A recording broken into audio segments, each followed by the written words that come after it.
new concepts and ideas to help you reach your full potential. Reach your full potential. Reach your full potential. Small win, small win, small win. Keep your momentum going. The Success 101 Podcast.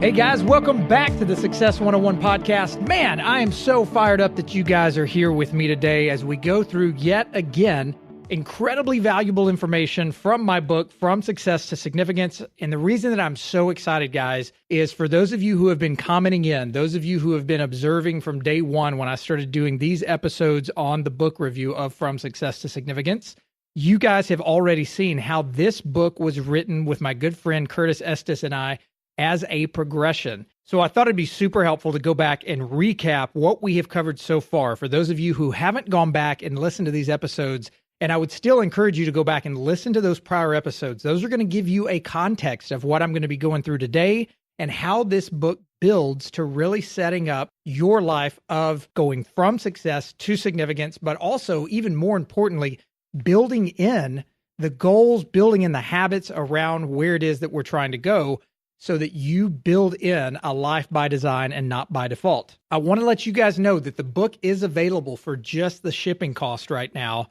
My team has set it up that way and made it very easy for you guys here in the United States. You'll only cover the shipping cost by going to success101podcast.com/book and at checkout, enter Success 101 in the promo code spot to just pay the shipping costs. If you're international outside of the United States, you can grab the ebook reader at the same site, again, success101podcast.com/book, and the e-reader is about the same price as what you'll pay on the shipping. So they've made this super easy for you guys to get your hands on. Guys, if you're hearing this right after it's been released, you're hearing it on a Monday, and I have just started my 7-day or more fast with my Facebook community group. If you guys haven't heard of the 7-day or more fast that I'm putting out, please go look at the group page on Facebook. You can find it. It's a public group. I made it open to everybody. But the goal here is to really have a hard reset over the next 7 or more days where we reset our bodily systems. There's so much that I'm putting out there about the benefits of fasting, the benefits of why you would want to fast. I'd encourage you to go to that group. And this is day 1 of the fast that we have already started since midnight when Monday rolled around. So go find that on Facebook and look at all the benefits of fasting and come and join our group. Even if you get in a couple of days late, if you're not hearing this until a while later, you can still go to the group. I'm going to leave it open, but you can still go to the group to see all the articles that I've put out and really understand the benefits of fasting. My hope is after this hard reset, more people are doing intermittent fasting. They're fasting for longer hours on a consistent basis, not as a diet, but as an actual lifestyle because of all of the benefits that come with that. So let me just give you guys a quick rundown of where we have journeyed so far in this book. And guys, please keep sending in the comments. It's been so amazing. But I started off talking about the 6 vision building activities, using the highlight reel, using your unique ability, using the to-be list and creating your personal legacy, creating your bigger vision. Guys, those were key exercises for you to really learn about yourself, learn how your brain works, learn what your tendencies are, and really, if nothing else, take a long look back at your life to see where you've come from. Much of that is forgotten, guys. Much of our past successes are forgotten. Much of our past and more recent failures are remembered. And we look at failure not as feedback, but as the end result. Not as something that we can learn from, but as what has created us to where we are today. And that's negative thinking, guys. It's not real. And I want you guys to make sure that you're going through these 6 vision building activities to set a vision around yourself of not only where you have been, but where you're going. That is the first building block. In section 2, I covered the 5 components for creating your strategy. That's where we went through the compelling why catalyst. We designed our SMART goals formula together. We talked about achieving integration with the SMART goals action plan, actually taking those SMART goals and putting them into action. We talked more recently about the rewards and consequences multiplier, and then one of my favorite sections, designing your ideal day, putting that all together in an ideal day so that you can rock and roll, you can thrive, you can crush it every single day. And the comments I've gotten back from you guys already on the ideal day have made all of this worthwhile, because I can tell for the first time Many of you are designing an ideal day or a strategic calendar for the first time. And even though this may seem simple, many of us out there, even as entrepreneurs, we've have our head down, we're building our businesses, we're much of the time in a rush, and we don't take the time to really understand what is getting put on our calendar that is sabotaging our success. Today, we're going to start diving into the 5 tactics for implementing your strategic plan. We're going to cover leverage. We're going to leverage your physical, mental, and emotional environment by creating the environment that's going to help you thrive. We're also going to talk about arguably one of my favorite chapters in the entire book. It'd be hard to beat this one, guys. Designing your personal board of advisors. We're going to cover those 2 topics today. There will be many more coming up in the next few weeks before we hit the section about the 3 secrets for obtaining transformational results. But today, we're going to tackle part 1 of the 5 tactics for implementing your strategic plan. Guys, this is getting so good. I'm so glad you're along for the journey, and I cannot wait to show you guys what this is building toward. Again, if you don't have the book yourself, please go get the ebook reader or the paperback copy. My team has made it so easy for you guys to get that because we want you to have this in your hand while we're going through this. So that is the section by section breakdown and a few components within each one of those sections. But if you look at the 30,000 foot view of this book and what it's trying to describe, it's really an upside down pyramid, guys. So if you can picture the big end of the pyramid or the triangle being turned upside down, the big end is up top. That's where we start with your bigger vision. That is where most of the data that I gave you guys at the beginning of this book started. Then you come down to the next level of the pyramid. That is the specific strategy driven by your compelling why. That's what I've talked about in more recent episodes. Now we're getting into the 3rd building block, which is exacting implementation. So we had to create our vision, guys. We had to really understand where we're coming from and understand our past successes, get the past failures out of our minds, really understand what our worth is. Then we could start understanding our why. You can't build your why when you've got negative thoughts in your mind or you don't recognize how worthy the things you have done in your life are that really make you uniquely you. And now we're going to take that why and we're going to start exacting or fine-tuning or honing in on the implementation that is then going to lead to transforming results. And I cannot wait to take you guys through this. So let's dive in to the exacting implementation by starting to tackle the 5 tactics for implementing your strategic plan. If you have your own copy of this book, this will be on page 107 of either the ebook reader or the actual book. So let's dive in. Guys, the title of this section is the 5 tactics for implementing your strategy. Again, this is where we start implementing and putting to work everything that we've been talking about so far. Many of you probably know that it's been said that chaos begets chaos and calm begets calm.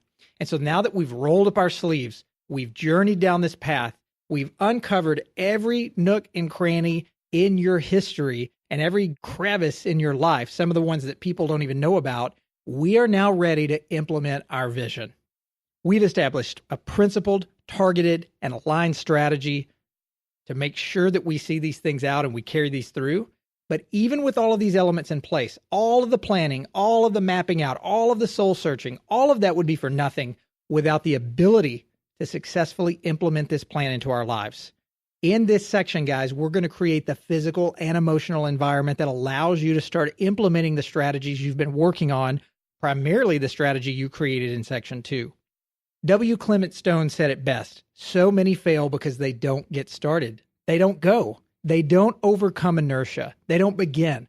Have you guys ever known someone with great potential, maybe even a brilliant mind, a strong personality, but just no motivation? I know I have, many of them. Compare that person to someone with less potential, an ordinary personality, but much more motivation.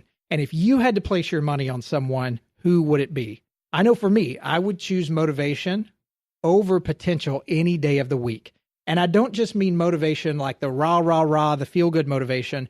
Primarily what I meant there in the book was momentum, moving momentum forward. So when you hear the word motivation, it's not just a touchy-feely. It is carrying things forward in momentum and in forward movement. And I'll take that person any day of the week. Because the difference between the person who leads a mediocre, bare, and almost meaningless life when it comes to reaching the goals that are set out in front of them versus an all-around rock star that's knocking the cover off the ball is nothing more than determination and forward momentum. The greater a person's determination and forward momentum and perseverance, the greater their success is going to be. We all know that. So throughout this book, I've mentioned that you could fall into the trap of being an overachiever, meaning the success that you've achieved in the world's eyes. But now, what we're going to start doing in these chapters, you will make the decision to implement the strategy and move from professional success, air quotes, to all around significance. In fact, in this section, guys, you will decide who you will be. Here, you will truly define whether you're living a life of significance or you're living a life of default. Here, you will go for the gold, intentionally creating a physical, mental, and emotional environment that supports your goals using these 5 tactics that we cover in this section. As I mentioned today, we're going to be covering implementation tactic number 1 and number 2, leveraging your physical, mental, and emotional environment by creating an environment of inspiration and creating a personal board of advisors. In subsequent weeks, we will create a winnable game plan. We will also talk through staying confident by maintaining the goals accomplished by putting in place a progress report. And then number 5 is implementing the family tree legacy. I can't wait to go through those with you guys as we continue to build more tools into your life of design. So here we go with implementation tactic number 1, leveraging your physical, mental, and emotional environment to create an incredible, inspirational zone each day that you can thrive in. Think about it, guys. No matter what type of goals you set in your life, the physical environment in which they breathe, in which they live, is crucial for their growth. Take some time right now to revamp your home and office or your home office environment to allow inspiration, creation, movement, and thoughts to flow freely by creating this inspirational zone that I'm talking about. If you have an office, start by creating a workspace that is comfortable and compelling. I would recommend a stand-up desk. I use the desk by Veridesk to stay on my feet all day long, and I use the deck at fluidstance.com or veridesk.com. And the Fluid Stance deck is something that I surf on all day long. You've got to go check it out online. It's awesome. I also want you to have mental and visionary images around you. Post pictures that lift your energy, that resonate with your hopes and your why, that ignite those sparks of passion to keep you moving forward. Hang photos of your family, your children on vacation, a beach house that you want to own one day. I know for so long, taped to my monitor was a house in the Caribbean that I printed off of Google, just imagining that one day I would own a home in the Caribbean. We all have visited inspirational places, and I want you guys to keep physical evidences of these memories close to you. Please don't rely on your memory or heartfelt appreciation for these things, trusting that the thought of such things and thought of such inspiration will provoke the same response. It won't. Your brain doesn't work that way. I want you to intentionally put objects and pictures and reminders in places that will provide that spark for you when you least expect it, but you most need it throughout the day. I remember being a young financial advisor early in my career, and people would say that I need to create my environment. And I'm thinking, what in the world are they talking about? I sit in a cube all day long. I had not earned my way into an office at that point, and I didn't have a home office at that point. And I'm thinking, what in the world? How do I create my environment? I guess I could hang up a couple of pictures here and there, and that was part of the equation, but it was also designing my environment so that I could thrive. I read years ago about a company in Taiwan. It's a sales company or a telemarketing company. They all have standing desks, and on that mirror in big letters, it says the word smile. And they would stand there on the phone talking to people, and they would smile. It would remind them to smile the entire time they were on the phone. And this company, over a course of about 8 years, grew about 3,000% in revenue once those implementations had been put into place. Coincidence? I think not. I also want you to not only create a compelling visual environment or kinesthetic environment with decks that you can surf on all day or stand-up desks, but I want to make sure that you mitigate the forces that tend to distract you. If you find you're constantly drawn toward checking and responding to emails throughout your workday, then restrict the amount of time you spend on email. Gmail actually allows you guys now to pause your messages during certain hours during the day so that you never receive a message. It goes into a queue or a cache, and then after that timer is over that you've preset yourself, it will filter all of those messages back to you, or you can boomerang them. If you guys aren't using Boomerang and aren't subscribed to Boomerang, it's one of the most helpful tips that I have for sending messages back to you after a certain period of time. Go on your Google dashboard for those of you who still operate off Gmail, or if you have your own business email that is filtering through Gmail like I do, so that you have your actual business address, but it's filtering through Gmail, you can go and look up Boomerang and learn all about it. But this is going to help you guys a ton, because instead of checking every new email that pops up or every email alert that comes in, you're not going to see those distractions right in front of your face. In fact, I want you guys to mute the alarm that alerts you every time an incoming email is coming your way. And I want you to schedule 1, 2, max 3, whatever works for you. I would put it at max 3 though. Schedule 3 times at most per day that you focus your energy on emailing, and all of the other times have those alerts muted. This way you stand at the helm of leading your ship. You're able to consciously keep it on course because you're focused and you know exactly where you're going. Environmental distractions abound in every home and work office. We know that. And it is your job, guys, it is your job. It is your responsibility as an employee or an entrepreneur to create the necessary boundaries and systems that will give support to these goals rather than cause greater diversions. We can all find things that can distract us. The disciplined person, the thriving person, the one that's crushing it, is putting systems in place that are going to help them eliminate all of this wasted time on the tasks that don't really matter. Whenever it's possible, guys, I want you to resist the urge to multitask, which is not even really a thing. If you've listened to many of my past podcasts, you've heard me talk about that multitasking is something that I said a lot. I actually said I was a pretty good multitasker. Research has proven to me multitasking is not even a thing. It's actually task switching, because your brain can only focus on one thing at a time. Studies have proven multitasking, quote unquote, to be an enormous waste of time that cuts productivity by up to 53%. Why is it an enormous waste of time? Because it's not even a real thing. As it is, on average, only 3 minutes out of every hour are used with maximum focus in the business world today. 3 minutes out of every hour. Go listen to my episode with Cal Newport and you'll hear similar stats on why people aren't getting into deep work. I could go on and on about that, but we don't have time for it here today. We have to spend more time with maximum focus. So I want you guys to create an environment that supports that maximum focus, taking ownership of your own attention, behavior, and energy by what? By removing those distractions and supplying yourself with motivators. It's been said, guys, that if you change your thinking, you will change your life. And the same is true when considering your energy. I'm big on energy. I'm huge on energy. And if you elevate your energy, you better believe you're going to elevate your life. Living a life by design requires that you take as much responsibility as possible for turning your internal and external space into that inspiration zone that I was talking about. Really, guys, you have to hear me on this. You've got to create an environment that is inspiring to you and cuts out the distractions. And almost even more important than designing an appropriate physical environment is your ability to create a supportive, revitalizing, and inspiring mental and emotional environment. You can be in an awesome physical environment. You could be out on a deserted island where there's nothing to be distracted by. And if you're feeling miserable and down on yourself for past failures, how far are you really going to get? I promise you that is a stronger indicator many times than our visual environment right in front of us. We've got to remind the mind. We've got to feed it. It's key to our success. We've got to create. We've got to maintain a peak state of energy as well as a positive mindset that will catapult you closer to your goals. Guys, there's too much at stake for you not to clue in on this.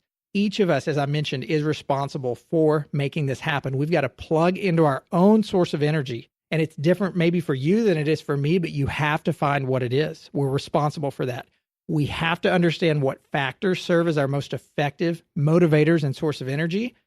And energy boosters can be anything and everything: people, dreams, thoughts, activities, mental images, things you're meditating on, things you're writing down in your affirmations. All of that can help to be energy boosters. And it can also be physical as well. I've talked before about a brisk walk throughout the day, the Pomodoro technique, setting your alarm for every 20 minutes and then taking a quick 5-minute break. Do that 4 times and then take a longer break where you walk around. The point is this, guys: find as many sources as you can, plug them into your daily schedule, seek new ones when necessary, because the mind is tempted to be bored and complacent. But no matter what level of success you've achieved, and no matter what walls you've already scaled, Without energy boosters in place, you will likely run out of steam and slow down the attainment of your goals. I want you guys to go back and listen to my Ultimate Biohacking episodes number 1 and 2. Number 1 talks about the evening routine from early afternoon until the morning.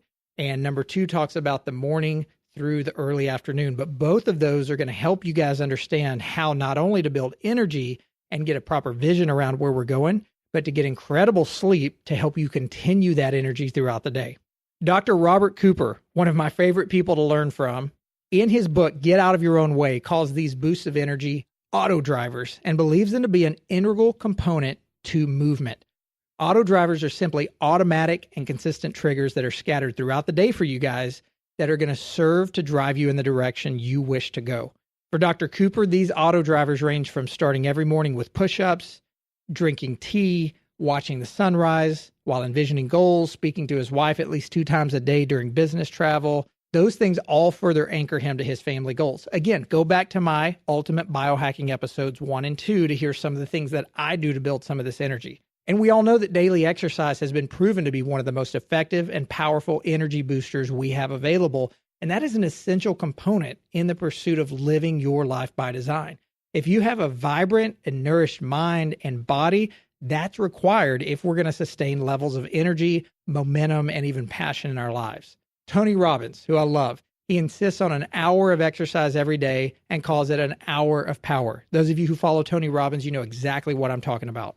If we don't do this, guys, we will naturally be faced with times when we refuse to take action or when procrastination prevails. It's just the way we work. These energy boosters, they're critical. They will get you moving in the right direction when everything else fails. Write them down, keep them close, read them daily, view them when necessary throughout the day. Remember, guys, positive behavior drives positive attitude. And if you don't feel like doing something, oftentimes taking one small and positive step can shift your attitude in such a tremendous positive direction. That said, here's the caution. I urge you not to wait until your motivation is lacking to finally break out your energy arsenal. Once I started learning more about biohacking and learning about energy and how the brain works, I had those tools locked in somewhat, not nearly the way that I do now, but I would wait to use them until my energy was waning or until I got down in the dumps mentally. And then I would pull them out and try to use them full force. Nowadays, I've got them utilized all throughout the day. Don't wait, guys, until your motivation is lacking to finally break out those tools.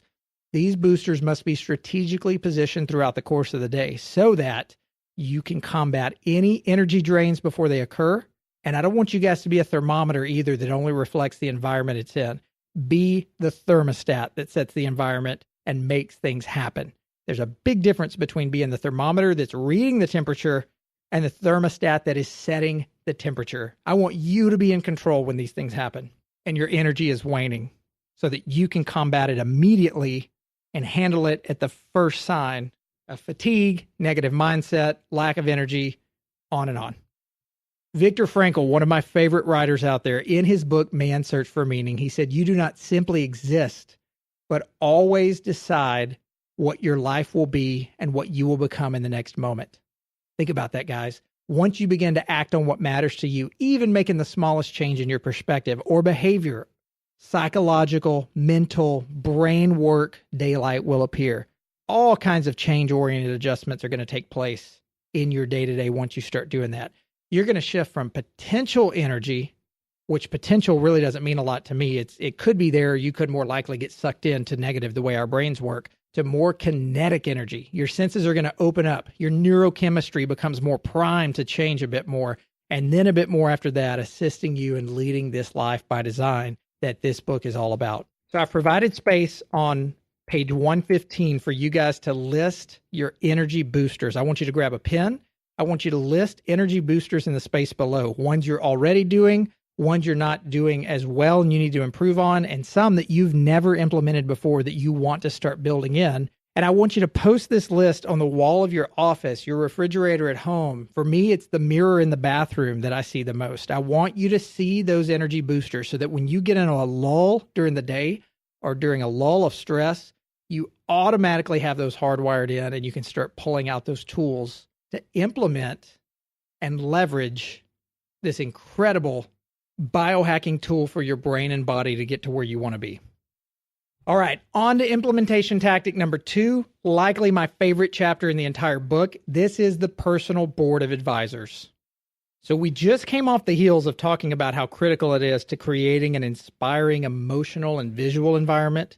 But even more so, I believe, is the support of a network that applauds your success and cheers you on, holding you accountable, brainstorming for solutions, telling you things that you likely don't want to hear, but you need to hear along the way. Having coworkers and employees and business partners who believe in you and support the new changes that you're making, guys, that is a critical and major component of staying in the zone. I promise you. Believe me, I've been on both sides of it. Hopefully you guys have a supportive network of family and friends. Regardless, I suggest that you create a personal board of advisors, and I can't speak enough about that. Your personal board of advisors is going to function similar to the way a business board of directors does. And the purpose of this board of advisors is to create a group of like-minded and inspiring individuals who exchange ideas, constructively critique your strategies, and help you lead on to that life by design. But what is your first step? You've got to put the first things first. And your first step is going to be in this section to identify approximately 8 individuals with an interest in you and your personal and professional success. Hear me out, guys. 8. Not 5, not 6, not 7, 8. 8 individuals. People who have taken a sincere interest in your development. People who have accomplished a lot in their own lives. People you look up to. Your personal board of advisors should be filled with people you would like to emulate, including, but not limited to, your best clients, best friends, other well-accomplished and well-integrated into this life of design you're trying to create people.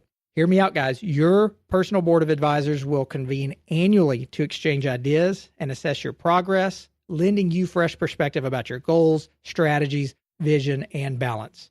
So check this out. Once you've identified these individuals, I want you to send a letter similar to the one that I've included on page 118 of the book, which is your personal board of advisors letter. Again, if you don't have the book, we've made it very easy for you to get your hands on. And I want you guys to all see this because this letter is extremely important for getting the right people around you to lead you in the direction that you want to go. And here's another really important part about this board of advisors. It's not just identifying the right people, it's understanding how the meeting should be scheduled when you meet. When you meet, you are the chairman. You're responsible for the agenda. It's not them, even though they're going to be telling you extremely valuable things. You are the chairman. You are responsible for the agenda. During these meetings, I want you to make sure that your agenda includes the following. Number 1, introductions of the members of your personal board of advisors. You guys need to spend a few minutes talking about yourselves, letting them talk about themselves and their personal interest, why they even chose to join your board so that they see why they are like-minded and can help leverage not only you, but conversations will spring out among them as well. Number 2, a reminder of the purpose and goals of the personal board of advisors. You've got to let the board members know that you're joining together to exchange ideas. You've also got to ensure them that you welcome constructive criticism. You're not going to be defensive. You want honest assessment of your strategies. Let them know also, guys, that their main job is to hold you accountable. If you promise to do something by the next meeting, you want them to hold you accountable to your word. Number 3, introduction to your vision. We need to spend several minutes telling your board your overall vision, as well as where you stand in relation to that vision, just in case some of them don't know any new developments that have happened with you. Number 4, and this is crucial, guys, I want you to outline your goals for the next quarter and give that to each member. Explain how you're going to spend the next quarter moving closer and closer to your vision. What are the SMART goals that you've long established earlier in the book that you will accomplish between now and your next meeting, and maybe even revise those if needed? Number 5, input and commitment from your board about these goals. If you've chosen a strong personal board of advisors, your board members will likely have their own ideas about your strategies. They're not always going to think like you, of course. That's why you've brought these people on, to really challenge you. And if they know you personally, they might know of any obstacles you face or shortcomings you might have to overcome to meet these goals. Encourage honest but productive feedback. And lastly, your promise of accountability. Look back, guys, to the strategy component number 4 that I just talked about on the last podcast where I did a review of this book, the rewards and consequences multiplier. You need to wrap up your meeting in some form or fashion by promising your board members that you will move forward on the action steps to which you've committed. You'll remind the board of its purpose. You'll promise them that you will not waste their time by failing, and you will make use of their suggestions. Otherwise, how committed to meeting with you and taking time out of their own lives will your board really be? After the meeting, this is crucial as well. Don't forget, please don't forget this. Send a monthly email status report and take 1 or 2 board members to lunch quarterly if they're nearby, or get on the phone with them if they're far off to discuss fine-tuning your plan and whether you've been accountable. I personally would choose the ones that challenge you the most, maybe even the ones you disagreed with the most, so you could really understand where they're coming from, because they might be right on line with where you need to be to develop this lifestyle that you want to go toward. You have to have regular meetings with your personal board of advisors. That's critical to address the constant changes in your life. So get this, guys, as life changes, you know you will too, and so will your goals. So be aware that you must regularly update your life plan so that it continues to be a life of design, and you can effectively communicate that to the board. If you allow yourself to lapse into complacency, which I hope none of you do, but it's easy to happen without measures in place. If you allow yourself to lapse into complacency, you will soon fall into a life by default. Your life by design, guys, is not a one-time planning session. It requires constant maintenance, a shifting of strategies, refocusing of energies, as I mentioned, and creating this personal board of advisors. It's going to allow you to have automatic systems in place for continuing to elevate your strategy and move toward the design where your life keeps moving forward in the direction based on all of these activities we've put together, and not just a one-time season of life that many of you, myself included, have probably been through, where we saw a lot of growth, we implemented a lot of things, but we just didn't constantly maintain and shift our strategies and refocus our energies. And therefore, what happened? We all know it died off. So guys, this might very well have been, as I wrap up here, part 1 and 2 of the 5 tactics for implementing your strategy. There's just so much here in the 2 things that I just went over. Building your environment that's going to allow you to thrive, and creating your personal board of advisors. I just don't know if I could do it justice in one podcast. View this today as the overview of what I will dive into next time with you guys as I go through these 2 strategies again, but really peel back the layers on these so that you get the most value out of it. If you guys would like to connect directly with me, please send an email to my team at info@success101podcast.com. You can order the book, again, at success101podcast.com/book. In the U.S., choose the paperback version. In international countries outside the U.S., please choose the ebook reader and put Success 101 in the promo code for either one of those to grab your copy today. You can also catch me in the world of social media, where I do a lot of really fun stuff and try to bring relevant information to you guys. On Instagram, under the name @Success101podcast. On the Facebook Success 101 Podcast community page, and on Twitter under the name Warren Jarrod. I'll catch you guys on the next awesome episode of the Success 101 Podcast. Until then.